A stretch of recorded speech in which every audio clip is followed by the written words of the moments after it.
My name is Elizabeth Sanders, and I am the President and CEO of the Downtown Mobile Alliance. And on behalf of the Board of Directors and members of the Downtown Alliance, I certainly want to thank you all for being here tonight and participating in this final night of what has been an amazing week of thinking about our downtown, envisioning the future, and really kind of trying to figure out what are the big ideas and also what are the small solutions to our opportunities and our needs.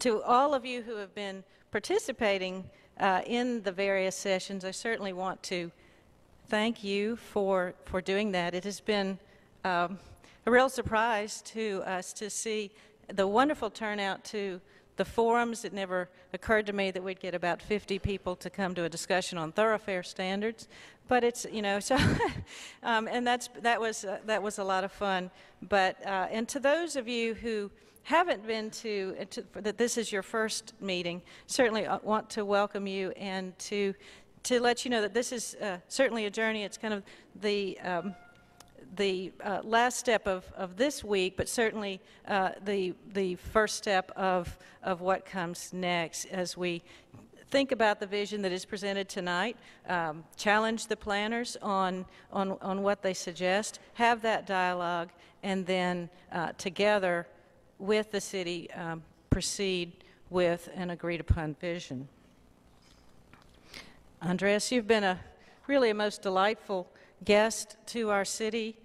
We have thrown all kinds of interesting things at him over the last 8 days. We started with a conversation with Yo-Yo Ma that really was kind of up here in terms of arts and the city, and we pulled that together in about 24 hours. And you know, and then we've also asked you and the team to think about trash collection and retail development, and so that's really kind of the range of what we've been doing over the last 7 days. Similarly, the team that DPC brought here this week has really is kind of a stellar crowd. They're so creative and so smart and so knowledgeable about what they do, and they have just been great customers of our downtown nightlife, and I'm really concerned that we might have a dip in the economy now that y'all are leaving, so you'll have to come back and participate some more. We began on Tuesday, for those of you who weren't here at last Tuesday night's meeting, with really a discussion of the national journey that cities in America have taken and how they have really kind of been many attempts to bring them back from the brink and why they got to that point. Throughout that week and culminating with tonight, we'll bring that back down to this city and what the vision is for downtown Mobile. And I think you'll be, I haven't actually seen the presentation, and so we'll be enjoying all of this together. The city has been a very important partner in this process, in particular Mayor Jones and our district representative, Councilor William Carroll. And I want to just ask them, first Mayor Jones, if he would come up and make a few remarks. He's been an active participant in this process throughout the week, and we cannot be more thankful for that.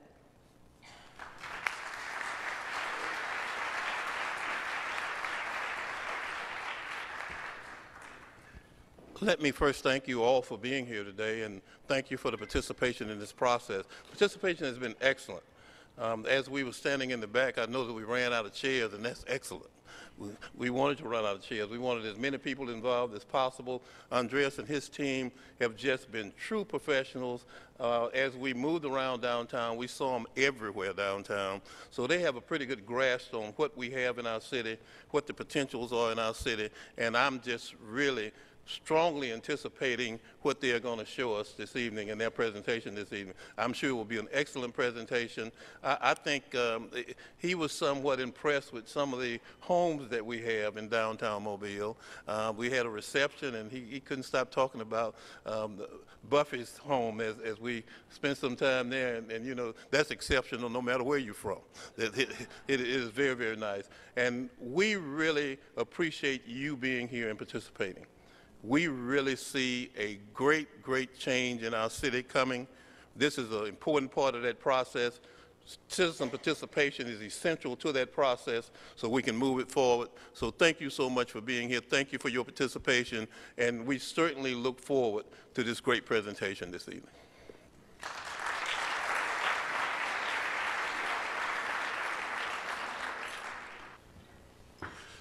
Once again, good afternoon, and may I say thank you all for coming out and coming tonight. When I stood at the front door, I saw so many familiar faces, so many of you that are the stakeholders in this community, so many of you that take a lot of time of yourselves to be very involved, to know what's going on and what direction we're going and what direction that you'd like to see us go. So knowing tonight that most of you are here, I want to just remind you real quick that in the book of Genesis, chapter 1, verse 1, it says, in the beginning, there was what? But the second verse says, but the earth was absent of form. Key word there, form. From a simple precipice, God himself wiped upon the earth a simple form that took us in the beginning in what we think, or where we think we live, which was the Tigris-Euphrates River, put us next to water, gave us land, planted trees, gave them color, gave us animals, gave us men, gave us women. But he did that all in a basic form. He painted the earth the way that it should be. He gave us a frame to work from. Now, we have a team that came here with Andres Duany, and we had Scott come, and they took a look at the framework that we have here that's still here. And they've taken time to go and look at our waterfront and look at our downtown and look at our streets and take us out to a point to where we think that we're going to end. And they've taken that canvas or that framework, and now they're going to present something to us that has some form to it, that has a code, a new way of looking at things. Well, actually, an old way of looking at things that we've kind of forgotten about, where we don't live in our downtowns and our buildings aren't, you know, all hammered in together and our parks aren't running together like they used to be.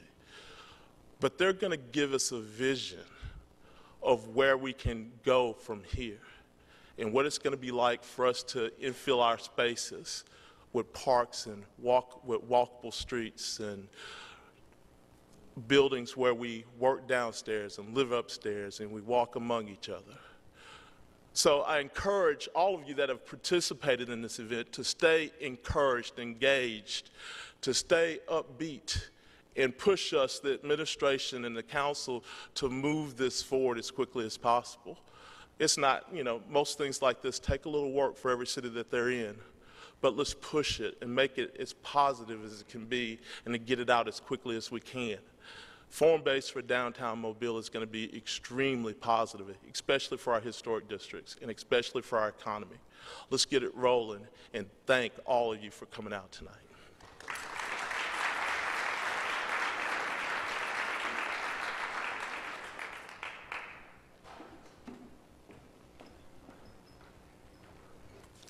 Well, thank you, Mr. Mayor. Thank you, William and Andres. Please come on up and share the vision.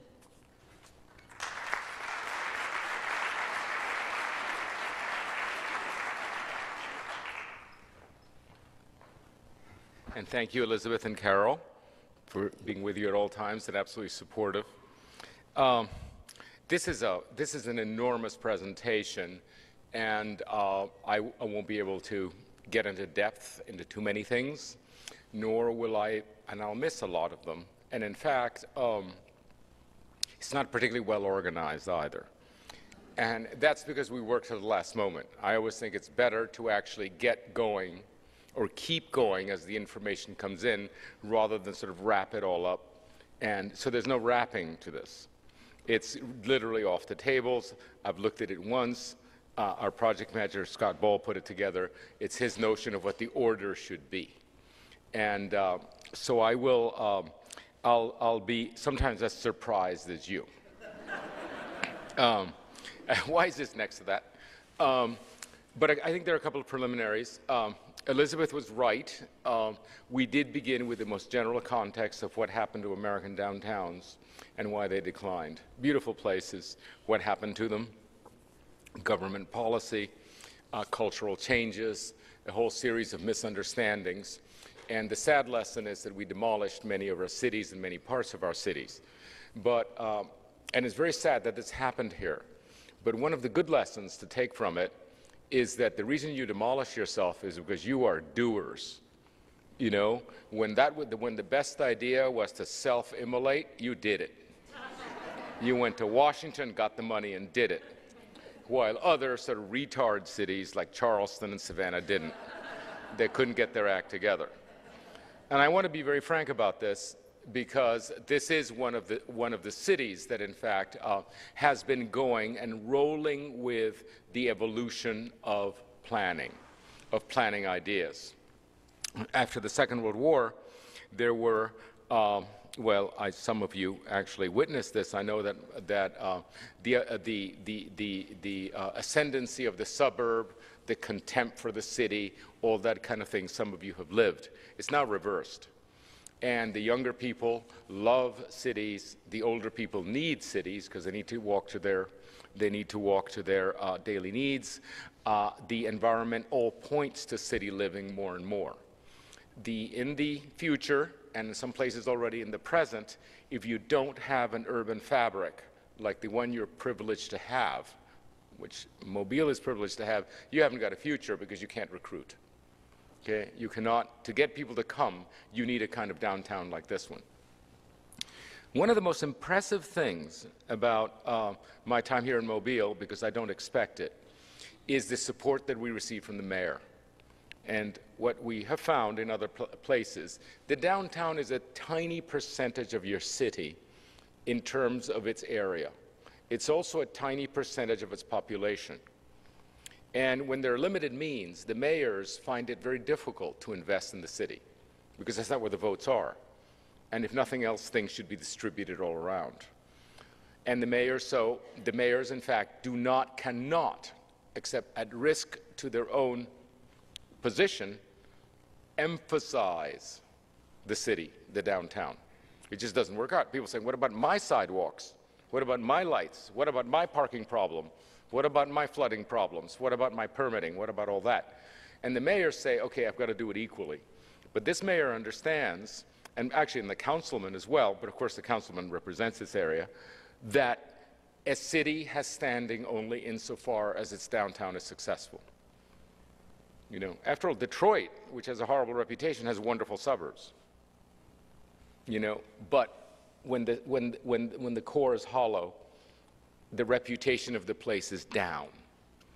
Providence, which has a tremendous reputation, tremendous among young people, they can recruit anybody they want, has horrible weather, doesn't have a waterfront. It has very little going for it except sort of nice trees. But the downtown works. The downtown works. And I've been to Providence a lot, I mean to Portland, Oregon.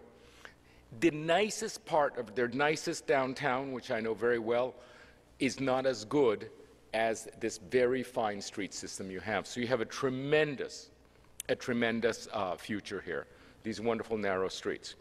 The other thing that you have is that you have been doing, and this might be disappointing because people expect a kind of miracle from us. In the 7 years that the Downtown Alliance has been here, this is a constant theme with me. So many of the things we normally find need to be recommended are already implemented or on the way. I mean, I've never been to a place where you have already done more before we got here. It's quite amazing, and congratulations. And then, and by the way, I can show you, part of it is just, you know, the way the street, and I'm going to make I wish I could just sit here and actually list the things, list the 20 things that are being well done. I can't, it would take the evening, but, you know, I could. And it might surprise you, because you're assuming that it's normal. But you do have an enormous number of things. And then there's something that our team was just astonished by. And you certainly don't notice because you are among them, which is the people are so nice, just so incredibly nice. And we named this plan, and I'm going to give you the anecdote as to what the name of this plan is. In the morning, I park my car because I have to bring a lot of coffee here. I have to bring gallons of coffee, so I park my car in front of the Battle House. And 2 days ago, I parked illegally on the what's called the elephant here, you know, when the sidewalk comes out. And the parking attendant at 7 o'clock in the morning ambles up, amiably, terrific, and says, you know, if I could help you, he says, well, that's illegal, and but I'll help you. If you give me the key, I'll take care of it. He was going to sort of, you know, if the cops came, he would, instead of shoving me off and all this stuff, he wanted to help me. And I said, you do know that I'm not buying coffee from you. And he says, oh, yes. And then I said, you're all so nice here. You're so nice. And you know what he said? He stood like this and said, keeping it easy. Keeping it easy. Just keeping it easy for you. You know, just making this little bit that made my morning a little easier, that allowed me to get the coffee a little easier, that made me feel about the place. You know, this whole thing about keeping it easy. And in the end, the theme of everything we're doing here is keeping it easy. Could we just get on with refurbishing this downtown? You know, not with big moves, you know, one person at a time. Just could we just be allowed to live, to do a good job, to bicycle, to take initiative, you know, because we've actually been doing a very nice job, and it's not about a big, you know, big moves. So this is the Keeping It Easy plan. Let's see whether you like it. Everybody has so far, but we'll see.